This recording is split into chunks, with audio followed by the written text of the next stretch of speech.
حدیث میں آتا ہے ابن ماجہ کی چیپٹر نمبر 16 حدیث نمبر 219، جو اللہ کے رسول کہتے ہیں یا ابو در،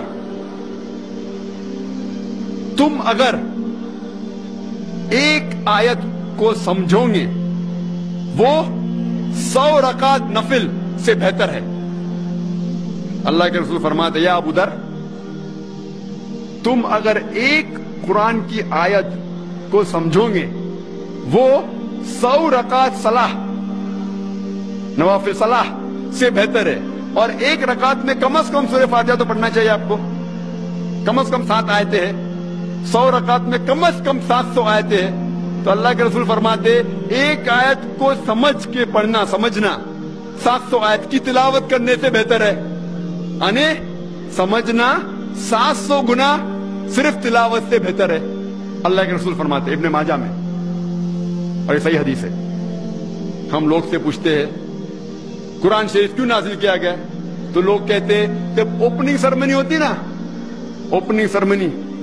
آفس کی، تو قرآن شریف پڑھنے کا، جب گھر کا افتتاح ہوتا ہے تو قرآن شریف پڑھنے کا، جب کوئی مر گیا تو قرآن خوانی کرتے، تو قرآن شریف نازل کیا گیا تھا قرآن خوانی کے لیے۔ اور لوگ کرتے ختم قرآن، ختم قرآن 1 2 3 ختم قرآن کے رمضان میں 3 بار 4 بار 10 بار، الحمدللہ آپ کو ثواب ملے گا، انشاءاللہ ملے گا۔ لیکن اگر آپ رمضان میں 2 بار ختم قرآن کرتے ہیں، میری یہ رائے رہے گی کہ 1 بار عربی میں پڑھو اور 1 بار ترجمہ پڑھو، وہ بہتر ہے، کم از کم سمجھ میں تو آئیں گا آپ کو۔ اور اگر آپ چاہتے ہیں کہ اوپننگ سرمنی میں قرآن خوانی ہو یا افتتاح ہو گھر کا تو قرآن خوانی ہو، کوئی مر جاتا قرآن خوانی، میں کوئی قرآن کی آیت میں صحیح حدیث میں نہیں جانتا ہوں کہ محمد صلی اللہ علیہ وسلم یا صحابہ کوئی مر جاتا تو قرآن پڑھتے تھے یا کوئی افتتاح کے لیے قرآن پڑھتے تھے۔ اگر آپ کو قرآن پڑھنے کا ہی ہے تو میں یہ کہتا ہوں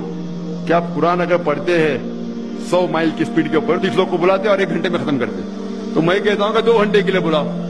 عربی بھی پڑھو ترجمہ بھی پڑھو، نہیں تو 30 کے بدلے 60 لوگ کو بلاؤ۔ ایک آدمی اگر 1 پارہ پڑھتا ہے تو ایک آدمی کو بولا آدھا پارہ پڑھو عربی میں اور آدھا پارہ ترجمہ پڑھو، کم از کم وہ قرآن تو پڑھنا کا حدیث میں لکھا نہیں، لیکن کم از کم اگر آپ ترجمہ پڑھیں گے تو آپ کو علم تو حاصل ہوگا اور انشاءاللہ کچھ چیز کے اوپر عمل تو کریں گے۔ تو قرآن کو سمجھ کے پڑھنا بہت ضروری ہے، بہت ضروری ہے۔ اور ایک مثال میں پیش کرتا ہوں کہ اگر آپ فرانس جاتے ہیں ایک ڈگری حاصل کرنے کے لیے، BSc کی ڈگری، آپ فرینچ نہیں جانتے، آپ کلاس اٹینڈ کرتے ہیں، کلاس اٹینڈ کرتے ٹیچر استاد آپ کو پی دیتا ہے، پریزنٹ، بولتے ہیں حاضر ہے، حاضر ہے تو پی لکھتا ہے، present, P four present, English میں پریزنٹ، آپ پورا سال پریزنٹ رہتے، پی ملتا ہے آپ کو، آپ خوش ہے۔ جب ایگزامینیشن آتا ہے تو کوشچن پیپر، سوال کا جو پیپر ہوتا ہے وہ آپ کو فرینچ میں ملتا ہے، آپ کو فرینچ نہیں آتی، آپ کچھ سمجھ نہیں سکتے، لیکن ایگزامینیشن میں بھی آپ کو پریزنٹ ملتا ہے، پی۔ کیا آپ جواب دے سکیں گے پیپر کا؟ آپ کچھ سوال ہی نہیں سمجھے تو جواب کیا دیں گے؟ تو یہ پی جو ہے وہ پریزنٹ کے لیے، پاس کے لیے نہیں، آپ ایگزامینیشن میں فیل ہو جائیں گے۔ تو آپ صرف قرآن شریف عربی سے پڑھیں گے، آپ کو پی ملے گا، لیکن وہ پی پاس کے لیے نہیں ہے، پریزنٹ کے لیے، موجود، حاضر۔ ہمیں غلط فہمی ہے کہ ہم پڑھیں گے تو جنت میں جائیں گے، صرف پڑھنا کافی نہیں ہے، پڑھ کے سمجھو اور قرآن مجید پہ عمل کرو تو انشاءاللہ آپ جنت میں جائیں گے۔